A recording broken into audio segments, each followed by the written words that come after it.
Okay, in this lecture we will see the next part of ground wave propagation. तो ground wave propagation में सबसे पहले आप ये देखिए, ये अर्थ का सरफेस है, ये अर्थ है और ये एयर है। तो ये जो ग्रीन कलर का लाइन है वो क्या है, अर्थ का सरफेस है। तो ग्राउंड वेव प्रोपगेशन में हमने क्या देखा था, एक ऐसी वेव जो इंटरफेस के अलॉन्ग चले या सरफेस के अलॉन्ग चले और साथ साथ उसका एटेन्यूएशन हो, ऐसी वेव को हम क्या बोलते हैं, सरफेस वेव कहते हैं। लास्ट लेक्चर में ये भी देखा था कि यदि एंटीना का ओरिएंटेशन कैसा है, वर्टिकल है, एंटीना का ओरिएंटेशन वर्टिकल है, तो ये कैसा इलेक्ट्रिक फील्ड देगा, वर्टिकल इलेक्ट्रिक फील्ड देगा। पोलराइजेशन कैसा देगा, वर्टिकल देगा। यदि एंटीना का ओरिएंटेशन हॉरिजॉन्टल है तो इलेक्ट्रिक फील्ड कैसा होगा, हॉरिजॉन्टल होगा। प्रोड्यूस पोलराइजेशन कैसा होगा, हॉरिजॉन्टल होगा। तो सवाल ये था कि वर्टिकल पोलराइजेशन ही यूज़ क्यों करते हैं। तो आपको याद होगा कि हॉरिजॉन्टल पोलराइजेशन यदि हमने यूज़ किया या कि एंटीना का ओरिएंटेशन यदि हॉरिजॉन्टल रखा तो इलेक्ट्रिक फील्ड किससे इंटरेक्ट कर जाएगा, अर्थ की सरफेस से इंटरेक्ट कर जाएगा और वो शॉर्ट हो जाएगा। तो हम एंटीना का ओरिएंटेशन कैसा लेते हैं, वर्टिकल लेते हैं। साथ ही साथ ये भी देखा था कि एंटीना का जो लोकेशन है, इंस्टॉलेशन है, वो कहाँ होना चाहिए, नियर टू ग्राउंड होना चाहिए। ऐसा क्यों, यदि आपको इस तरीके का सरफेस वेव चाहिए तो antenna must be install near to the ground. तीसरी बात इसमें क्या बोलते हैं कि एंटीना से जो भी पावर रेडिएट करना हो वो हाई पावर रेडिएट करना है। ऐसा क्यों, यदि मान लीजिए लो पावर रेडिएट करते हैं तो आपका सिग्नल यहाँ तक ही पहुँच पाएगा, आगे तक नहीं जा पाएगा। क्यों, क्योंकि जब सिग्नल प्रोपगेट करेगा तो उसका एटेन्यूएशन हो रहा है, लॉस हो रहा है। इसलिए हम क्या करते हैं, ज़्यादा दूर तक पहुँचाने के लिए, सिग्नल को पहुँचाने के लिए हाई पावर ट्रांसमिशन करते हैं। तो क्या क्या बातें समझ में आई कि ग्राउंड वेव प्रोपगेशन के केस में एंटीना का ओरिएंटेशन वर्टिकल होना चाहिए और वर्टिकल ओरिएंटेशन है तो पोलराइजेशन कैसा होगा, वर्टिकल होगा। एंटीना का जो डायमेंशन है वो किसके टर्म में देते हैं, वेवलेंथ के टर्म में देते हैं। आप याद करिए कि λ/4 को मोनोपोल एंटीना कहते हैं, λ/4 को मोनोपोल एंटीना कहते हैं और λ/2 को डाइपोल एंटीना कहते हैं। आप ये भी याद करिए कि ग्राउंड वेव प्रोपगेशन के केस में फ्रीक्वेंसी कितनी लेती है, 0 to 2 मेगाहर्ट्ज़ लेते हैं। और आप ये भी याद करिए कि आप यहाँ पे अच्छे से देखिए कि यहाँ पे जो सरफेस वेव चल रही है along the interface, along the surface चल रही है, उसका एटेन्यूएशन हो रहा है। तो हमें इस एटेन्यूएशन की वजह देखनी है। तो आपने तीन चीज़ देखी, क्या, एंटीना का orientation vertical, antenna must be installed near to ground and high power should be transmitted from the antenna. तो अब देखिए कि ये जो एटेन्यूएशन हो रहा है उसकी वजह क्या है। तो आप देखिए यहाँ पे एक ट्रांसमीटर है और एक ये रिसीवर है। ट्रांसमीटर और रिसीवर के बीच में मैंने एक वेव बनाई है। ये wave along the surface of the earth चल रही है, अर्थ के सरफेस के अलोंग चल रही है, हाँ चल रही है। क्या मैं इसे सरफेस वेव बोल सकता हूँ, बोल सकता हूँ। इस वेव में मैंने एक प्लस माइनस बना के रखा। किसी भी वेव में एक प्लस साइकिल आएगा, एक माइनस साइकिल आएगा। और अर्थ के सरफेस के नीचे ठीक इसका अपोजिट बनाया है, माइनस प्लस। ऐसा क्यों बनाया है, उसके पीछे वजह क्या है, ये देखते हैं। तो इसके लिए हम थोड़ा समझते हैं कि इमेज थ्योरी क्या है। इमेज थ्योरी क्या है कि मान लीजिए ये परफेक्ट इलेक्ट्रिक कंडक्टर है, ये जो है परफेक्ट इलेक्ट्रिक कंडक्टर है। परफेक्ट इलेक्ट्रिक कंडक्टर की खासियत क्या होती है, इसका जो सिग्मा होगा, कंडक्टिविटी होगी, वो कितनी होती है, इनफाइनाइट। अर्थ को हमने यहाँ क्या माना है, परफेक्ट इलेक्ट्रिक कंडक्टर माना है। अर्थ को क्या माना है, परफेक्ट इलेक्ट्रिक कंडक्टर माना है और इसका अर्थ का पोटेंशियल क्या होता है, 0 होता है। तो चलिए इस सिचुएशन को हम इसमें कन्वर्ट करते हैं। यहाँ से लेके यहाँ तक की हाइट कितनी है, h है। देखिए ये चार्ज क्या है, प्लस क्यू चार्ज है। प्लस क्यू चार्ज अर्थ की सरफेस से कितने हाइट पे था, h हाइट पे था। इसका मैंने इमेज बनाया। इमेज इसका क्या होगा, माइनस क्यू। कितनी हाइट पे, सेम हाइट पे, h हाइट पे ही बना के रखा है। अर्थ का पोटेंशियल कितना था, 0 था। अच्छा देखिए यहाँ पे देखिए इसकी वजह से प्लस क्यू चार्ज की वजह से पोटेंशियल कितना आएगा, के क्यू बाई एच, के क्यू बाई एच। इसकी वजह से पोटेंशियल यहाँ पे कितना आएगा, माइनस के क्यू बाई एच। दोनों पोटेंशियल को ऐड करिए, आंसर कितना आ रहा है, 0 आ रहा है। मतलब पोटेंशियल की वैल्यू यहाँ पर, पोटेंशियल की वैल्यू कितनी आ रही है, 0 आ रही है। आप देखिए यहाँ पे भी पोटेंशियल 0 था, यहाँ पे भी पोटेंशियल 0 था। क्या इस सिचुएशन को ऐसे रिप्लेस कर सकता हूँ, बिल्कुल कर सकता हूँ। प्लस क्यू चार्ज का इमेज क्या होगा, माइनस क्यू चार्ज। हाइट यदि एच हाइट पर है तो एच हाइट पे ही आपको इमेज चार्ज बनाना है। चलिए इसमें देखिए यहाँ पे माइनस क्यू चार्ज है, इसका इमेज बनाना हो तो क्या मैं प्लस क्यू चार्ज लगा सकता हूँ यहाँ पर। इसकी हाइट यहाँ पे कितनी, एच, सेम हाइट पे मैंने इमेज चार्ज बनाया। यहाँ पे पोटेंशियल कितना है, ये अर्थ की सरफेस पे पोटेंशियल कितना है, 0 है। तो देख लेते हैं यहाँ पे पोटेंशियल क्या 0 आता है। देखिए इसकी वजह से क्या आएगा, यहाँ पर माइनस के क्यू बाई एच। इसकी वजह से यहाँ पर पोटेंशियल कितना आएगा, के क्यू बाई एच। दोनों को ऐड करिए, पोटेंशियल की वैल्यू क्या मिलेगी, 0 मिलेगी। चलिए तीसरा केस देखिए। ये कंडक्टर है, इस कंडक्टर में वर्टिकल डायरेक्शन पे करंट फ्लो हो रही है।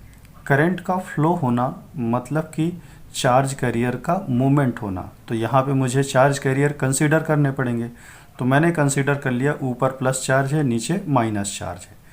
देखिए माइनस चार्ज इस सरफेस से कितनी डिस्टेंस पे, x डिस्टेंस पे है।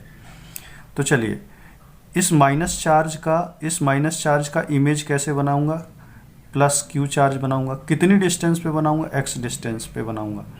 इसी तरीके से प्लस क्यू चार्ज का इमेज कहाँ पे बनेगा, नीचे की तरफ बनेगा। अच्छा इसमें करंट की डायरेक्शन कैसे ली थी, माइनस क्यू से प्लस क्यू की तरफ ली थी। तो सिमिलरली ऐसे भी लेंगे, इधर नीचे की तरफ भी लेंगे कि माइनस क्यू से किस तरफ लेंगे, प्लस क्यू। आपने ऑब्जर्व किया होगा कि यदि ऊपर वाले करंट की डायरेक्शन, ये इस वाले करंट की डायरेक्शन ऊपर की तरफ है तो इमेज करंट की भी डायरेक्शन किसकी तरफ है, ऊपर की तरफ है। ये केस देखिए, इस केस में क्या है, ये कंडक्टर है, इसमें हॉरिजॉन्टल डायरेक्शन पे करंट फ्लो हो रही है। तो करंट का फ्लो होना मतलब मोशन ऑफ चार्ज कैरियर। तो चार्ज कैरियर कंसीडर करने पड़ेंगे, यहाँ पे माइनस क्यू चार्ज, यहाँ पे प्लस क्यू चार्ज। इसका इमेज बना सकते हैं क्या, इसका इमेज क्या होगा, यहाँ पे प्लस क्यू, यहाँ पे माइनस क्यू।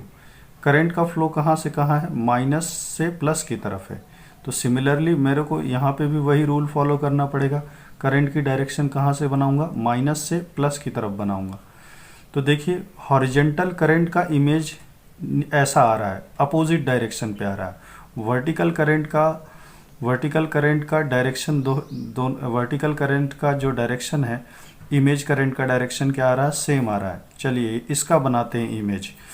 ये एक डाइपोल है, डाइपोल में करंट की डायरेक्शन कैसी है, ऊपर की तरफ। इसका इमेज बनाना हो तो यहाँ ऐसा बना सकता हूँ क्या, ये ऊपर की तरफ ऐसे बना दिया। ये λ/4 एंटीना, कौन सा एंटीना कहते हैं, मोनोपोल एंटीना। मोनोपोल एंटीना का इमेज मैंने ऐसा बनाया है, क्या ये दोनों चीज़ सही है। यदि ये दोनों चीज़ सही हैं तो आप मुझे कमेंट सेक्शन में बताना। तो देखिए यहाँ पर इमेज थ्योरी पढ़ी। इमेज थ्योरी में ये देखिए, ये एक ट्रांसमीटर है, ये एक रिसीवर है। ट्रांसमीटर से रिसीवर की तरफ एक वेव बनाई। क्या ये सरफेस वेव है, बिल्कुल है। क्यों, क्योंकि ये अलोंग द अर्थ, ये अर्थ की सरफेस के अलोंग चलने वाली वेव है। वेव में प्लस माइनस ऐसा बना के रखा है मैंने। क्या मैं इसका इमेज बना सकता हूँ, तो यहाँ माइनस, यहाँ प्लस, यहाँ माइनस, यहाँ प्लस, इमेज बना दिया। तो लोग कहते हैं कि charges are induced on the earth. तो ये देखिए चार्जेस आर इंड्यूस का वजह क्या है, हमने बेसिकली क्या लगा दिया है, इमेज थ्योरी लगा दी है। वेव का मोशन हो रहा है मतलब चार्ज कैरियर का मोशन हो रहा है। तो इसी तरीके से मैं भी ये कहूँगा कि यहाँ पे भी अर्थ सरफेस के अंदर भी चार्ज कैरियर का मोशन हो रहा है। तो चार्ज कैरियर का मोशन यदि यहाँ पे होगा तो क्या करंट इंड्यूस नहीं होगी, बिल्कुल होगी। तो ये करंट यहाँ पे करंट इंड्यूस हुई। अब देखिए हम किसी भी अपनी अर्थ को कैसे मानते हैं, लीकी कैपेसिटर की तरीके से मानते हैं। तो लीकी कैपेसिटर बेसिकली क्या है, leaky capacitor is nothing but it's a parallel combination of capacitor and register. अच्छा मान लीजिए प्योर कैपेसिटर होता तो सिर्फ मैं यहाँ पे किसको कंसीडर करता, कैपेसिटर को। अर्थ को हमने कैसा माना, लीकी कैपेसिटर, ये उसका इक्विवेलेंट सर्किट है। अच्छा सवाल ये है क्या अर्थ के अंदर क्या हो रही है, करंट इंड्यूस हो रही है। क्यों इंड्यूस हो रही है, क्योंकि चार्ज कैरियर का मोशन हो रहा है, करंट इंड्यूस हुई। यदि अर्थ सरफेस के अंदर करंट इंड्यूस होना मतलब इस सर्किट से करंट का फ्लो होना। तो चलिए इस सर्किट से यदि करंट का फ्लो हुआ तो ये करंट रजिस्टर से पास होगी, तो इसमें आई स्क्वायर आर लॉस होगा। आई स्क्वायर आर लॉस मतलब किसी भी रजिस्टर के अक्रॉस यदि एनर्जी लॉस होती है तो वो किस फॉर्म पे लॉस हो जाती है, हीट के फॉर्म पे लॉस हो जाती है। किसके फॉर्म पे लॉस होती है, हीट के फॉर्म पे लॉस होती है। अच्छा क्यों, क्योंकि रजिस्टर हमारा कैसा एलिमेंट है, लॉसी एलिमेंट है। यदि एनर्जी हीट के फॉर्म पे लॉस हो गई तो मेरा सिग्नल का क्या होगा, धीरे धीरे क्या हो जाएगा, एटीन्यूएशन हो जाएगा। आपने सिग्नल एंड सिस्टम में पढ़ा होगा कि एनर्जी हम इस तरीके से कैलकुलेट करते हैं। यदि एम्पलीट्यूड रिड्यूस होता जाएगा किसी भी सिग्नल का तो उसकी एनर्जी क्या होती जाएगी, रिड्यूस होती जाएगी। तो रिडक्शन इन एम्पलीट्यूड का वजह क्या है कि अर्थ का बिहेवियर किसकी तरीके से है, लीकी कैपेसिटर के तरीके से है, इसलिए सिग्नल क्या होता जाता है, एटीन्यूएट होता जा रहा है। तो आप फिर से देखिए क्या ये सरफेस वेव है, बिल्कुल है, क्योंकि अलोंग द सरफेस चल रहा है। एटीन्यूएशन की वजह क्या है, एटीन्यूएशन की वजह है your behaviour of the earth किसकी तरीके से बिहेव करती है, लीकी कैपेसिटर की तरीके से बिहेव करती है, इसलिए इसमें एनर्जी का लॉस हो रहा है। तो चलिए आगे कुछ और देखते हैं।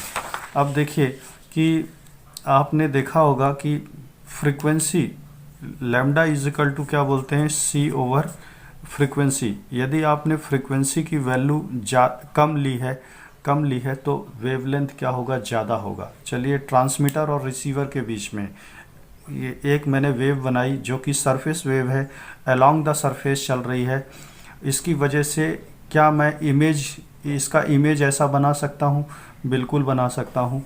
अच्छा इसी तरीके से ये कैसा केस है, लो फ्रीक्वेंसी वाला केस है। हाई फ्रीक्वेंसी वाला केस लूँगा, यदि फ्रीक्वेंसी की वैल्यू हाई है तो वेवलेंथ, फ्रीक्वेंसी हाई है तो वेवलेंथ क्या होगा, कम होगा तो क्या ऑसिलेशंस आपको जल्दी मिलेंगे, क्या फ्रीक्वेंसी हाई है तो ऑसिलेशन ज़्यादा मिलेंगे, तो प्लस माइनस फ्रिक्वेंटली मिलना चालू होंगे। यहाँ पे मैंने कौन सी थ्योरी लगा के रखी है, इमेज थ्योरी लगा के रखी है, अभी जो पिछले पेज में पढ़ा है। लेकिन ऐसा होने से क्या नुकसान है, यदि हाई फ्रीक्वेंसी सिग्नल ले लिया तो उसका क्या नुकसान है, चलिए देखते हैं क्या नुकसान है। मान लीजिए ये अर्थ की सरफेस है, इससे चार्ज यहाँ पे ये वेव है, सरफेस वेव है, उसका मैंने इमेज बनाया। देखिए इसमें देखिए यहाँ पर देखिए प्लस माइनस, यदि ये दोनों आपस में मिल जाएं तो ये क्या हो जाएगा, शॉर्ट सर्किट। यहाँ पे मिल जाएं तो शॉर्ट सर्किट। अच्छा देखिए हाई फ्रीक्वेंसी का केस देखिए, प्लस माइनस ऐसा करके आ रहा है। तो किस केस में शॉर्ट सर्किटिंग की पॉसिबिलिटी ज़्यादा है, तो ये देखिए प्लस माइनस, यहाँ पे प्लस माइनस, यहाँ पे प्लस माइनस, यहाँ पे प्लस माइनस, यहाँ पे प्लस माइनस। तो इस केस में शॉर्ट सर्किटिंग की पॉसिबिलिटी ज़्यादा है, इस केस में शॉर्ट सर्किटिंग की पॉसिबिलिटी कम है। मतलब शॉर्ट सर्किटिंग की पॉसिबिलिटी मतलब प्लस का माइनस के साथ मिल जाना, ये कहलाएगा क्या, शॉर्ट सर्किट। यदि शॉर्ट सर्किट हो गया तो मेरे एनर्जी का लॉस हो जाएगा। इसीलिए कहते हैं कि ग्राउंड वेव प्रोपगेशन के केस में हमें फ्रीक्वेंसी कैसी चूज़ करनी चाहिए, लो फ्रीक्वेंसी सिग्नल यूज़ करना चाहिए। आप रिकॉल करिए कि sky wave, space wave propagation में फ्रीक्वेंसी सबसे ज़्यादा लेते हैं, स्काई में उससे कम लेते हैं, ग्राउंड के केस में सबसे कम लेते हैं। सबसे कम लेने की वजह ये है, यदि आपने फ्रीक्वेंसी ज़्यादा यूज़ कर ली तो शॉर्ट सर्किटिंग की पॉसिबिलिटी ज़्यादा होगी, एनर्जी का लॉस हो जाएगा। देखिए यदि लो फ्रीक्वेंसी आपने यूज़ किया है तो उसका एक एडवांटेज भी है, यदि फ्रीक्वेंसी लो है तो उसका वेवलेंथ ज़्यादा होगा। देखिए फ्रीक्वेंसी लो है तो वेवलेंथ क्या होगा, ज़्यादा होगा। देखिए उससे क्या फ़ायदा है, मान लीजिए ये आपका सिग्नल है, लो फ्रीक्वेंसी सिग्नल है, लो फ्रीक्वेंसी सिग्नल का वेवलेंथ क्या होगा, ज़्यादा होगा। मान लीजिए कोई इस वेवलेंथ के सिग्नल के ये जो लो फ्रीक्वेंसी का सिग्नल, इसके सामने कोई ऑब्जेक्ट है जिसका डायमेंशन लैम्डा 1 है। आप हमेशा याद रखिए कि मैं हमेशा डायमेंशन को किसके टर्म में देता हूँ, वेवलेंथ के टर्म में देता हूँ। यहाँ पे किसकी वेवलेंथ ज़्यादा है, सिग्नल की वेवलेंथ ज़्यादा है, मतलब सिग्नल का wavelength is greater than size of object, तो ये वेव इसको क्या कर जाएगी, क्रॉस कर जाएगी। लेकिन देखिए, मान लीजिए एक हाई फ्रीक्वेंसी सिग्नल है तो वेवलेंथ क्या होगा, फ्रीक्वेंसी हाई तो वेवलेंथ क्या होगा, छोटा होगा। और इस सिग्नल के सामने एक ऑब्जेक्ट है जिसका लेंथ कितना, जिसका डायमेंशन कितना है, लैम्डा 1 है। मान लीजिए लैम्डा 1 इसका साइज इसकी वेवलेंथ से ज़्यादा है, तो ये वेव कभी इसको क्रॉस नहीं कर पाएगी।